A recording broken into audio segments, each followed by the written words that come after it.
Assalamualaikum warahmatullahi wabarakatuh. Baiklah, di sini kami di sini untuk mempresentasikan hasil diskusi kami tentang penyesuaian diri. Sebelumnya penghormatan kami kepada Ibu NS Aina Mardia SK MK.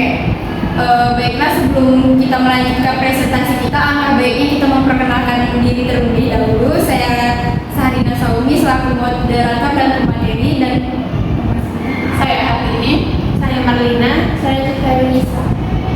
Baiklah, materi pertama adalah pengertian dari penyesuaian diri. Nah, menurut Salmoko dan Gufron 2020, penyesuaian diri ini dipahami sebagai interaksi seseorang yang kontinu dengan dirinya sendiri, orang lain, dan dunianya. Seseorang dikatakan mempunyai penyesuaian diri yang berhasil apabila ia dapat mencapai kepuasan dalam usahanya memenuhi kebutuhan, mengatasi ketegangan, bebas dari berbagai simptom yang mengganggu seperti kecemasan kronis, kemurungan, depresi, obsesi, atau gangguan psikosomatis yang dapat menghambat tugas seseorang, frustasi, dan konflik.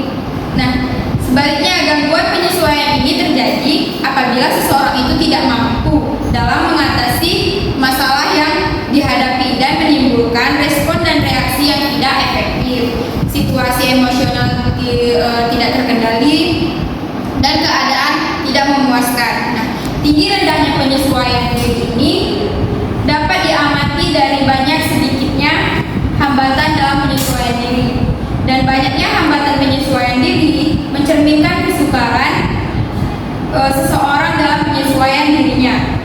Selanjutnya dari penyesuaian diri, nah, menurut Skinders 1964 dalam Gufron 2020, penyesuaian diri ini mempunyai 4 unsur. Yang pertama itu ada adaptation, di mana adaptation ini artinya penyesuaian diri dipandang sebagai kemampuan dalam beradaptasi.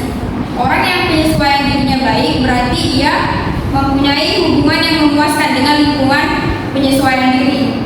Nah, dalam hal ini diartikan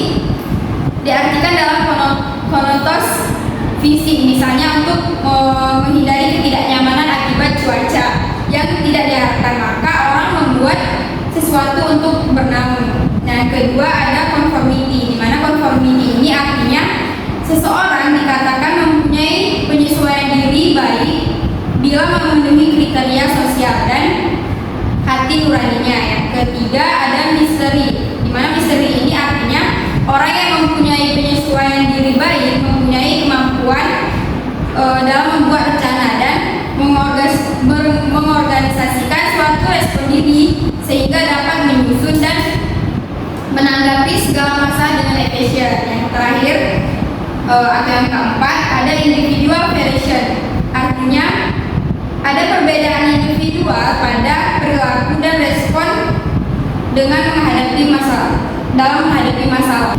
Selanjutnya ada ketidakmampuan penyesuaian diri dan abnormalitas. Nah, maladjusted, orang yang tidak bisa menyesuaikan diri dengan baik.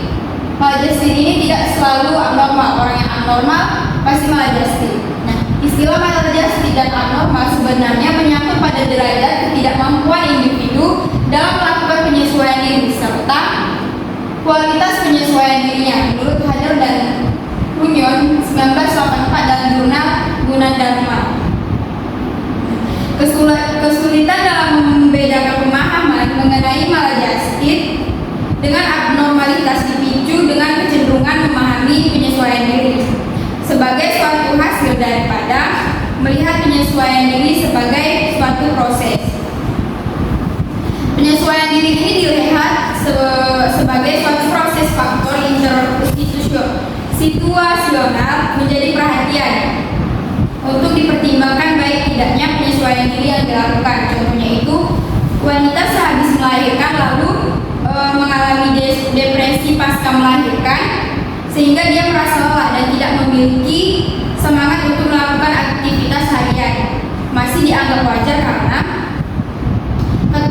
ketika masa depresi berakhir, dengan sendirinya dia akan mampu melakukan bereaksi secara wajar kembali.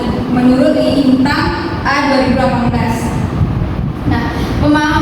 penyesuaian diri sebagai suatu proses menolong kita untuk memahami bahwa individu yang dianggap normal sekalipun akan memiliki hari-hari atau saat-saat dia dalam situasi abnormal atau tidak normal. Mungkin hanya ini yang dapat saya sampaikan. Selanjutnya akan dijelaskan oleh Hartini. Pada Hartini kami persilahkan. Selanjutnya ada ciri-ciri penyesuaian diri yang efektif. Yang pertama, memiliki persepsi yang akurat terhadap realita. Pemahaman atau persepsi orang terhadap realita berbeda-beda, meskipun realita yang dihadapi adalah sama. Perbedaan persepsi tersebut dipengaruhi oleh masing-masing orang yang tentunya berbeda dalam menghadapi realita yang ada.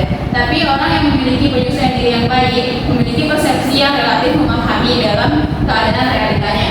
Selanjutnya, yang kedua ada kemampuan untuk beradaptasi dengan tekanan atau stres dan kecemasan. Orang yang mampu menyesuaikan diri tidak terlalu menghindari munculnya tekanan dan kecemasan. Kadang mereka justru belajar untuk mentoleransi tekanan dan kecemasan yang dialaminya, dan juga mau menunda pemenuhan kepuasan selama itu diperlukan demi mencapai tujuan tertentu yang lebih penting sifatnya, menurut Siswanto pada tahun 2007 dalam jurnal hidup. Selanjutnya, pada dasarnya setiap orang ini senang bila mengalami tekanan, tidak senang bila mengalami tekanan dan juga kecemasan. Umumnya mereka akan menghindarinya. Baik, selanjutnya akan dijelaskan oleh rekan saya. Nah, selanjutnya ada mempunyai gambaran diri yang positif tentang dirinya. Pandangan individu terhadap dirinya dapat menjadi indikator dari kualitas penyesuaian diri yang baik. Pandangan tersebut lebih mengarah pada apakah individu ini bisa melihat secara harmonis atau sebaliknya dia melihat adanya berbagai konflik yang berkaitan dengan dirinya. Nah, kemudian ada kemampuan untuk mengungkapkan perasaan. Orang yang dapat menyesuaikan diri dengan baik dicirikan memiliki kehidupan emosi atau perasaan yang sehat. Orang tersebut mampu menyadari dan merasakan emosi atau perasaan yang saat itu dialami serta mampu untuk mengekspresikan perasaan dari emosi tersebut dalam spektrum yang luas. Selain itu, orang yang memilih kehidupan emosi yang sehat mampu memberikan reaksi-reaksi emosi yang realistis dan tetap mampu memberikan reaksi-reaksi emosi yang realitas dan tetap di bawah kontrol sesuai dengan situasi yang dihadapi. Selanjutnya, kemudian ada relasi interpersonal baik. Individu yang memiliki penyesuaian diri yang baik mampu mencapai tingkat keintiman yang tepat dalam suatu hubungan sosial. Dia mampu bertingkah laku secara berbeda terhadap orang yang berbeda pula. Dia mampu menikmati, disukai, dan respect oleh orang lain di suatu sisi, tetapi juga mampu memberikan respect dan menyukai orang lain. Suatu 2007 dalam jurnal ini. Selanjutnya saya serahkan kepada Bunda. Selanjutnya ada tanda-tanda keadaan sejahtera dan bahagia. Ini ada 10. Yang pertama, hidup mereka memiliki arti dan arah, lalu memiliki pengalaman transisi yang penting di masa dewasa dan dapat menangani transisi tersebut dengan cara yang tidak seperti orang kebanyakan, lebih bersifat pribadi dan kreatif.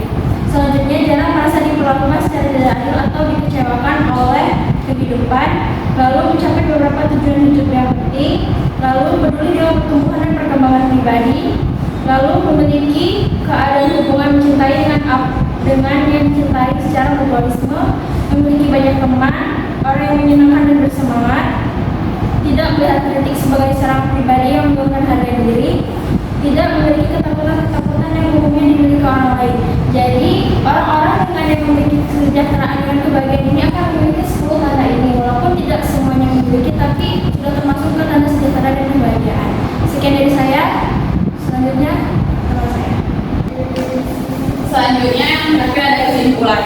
Kesimpulannya yaitu penyesuaian diri adalah usaha manusia untuk menguasai tekanan akibat dorongan kebutuhan, usaha memelihara keseimbangan antara pemenuhan kebutuhan dan tuntutan lingkungan, dan usaha menyelesaikan hubungan individu dengan realitas, memberikan batasan penyesuaian diri sebagai proses yang melibatkan respon mental dan perilaku manusia dalam usahanya mengatasi dorongan dari dalam diri agar diperoleh kesesuaian antara tuntutan dari dalam diri dan dari lingkungannya. Sekian dari presentasi kami. Kami mengucapkan Assalamualaikum warahmatullahi wabarakatuh.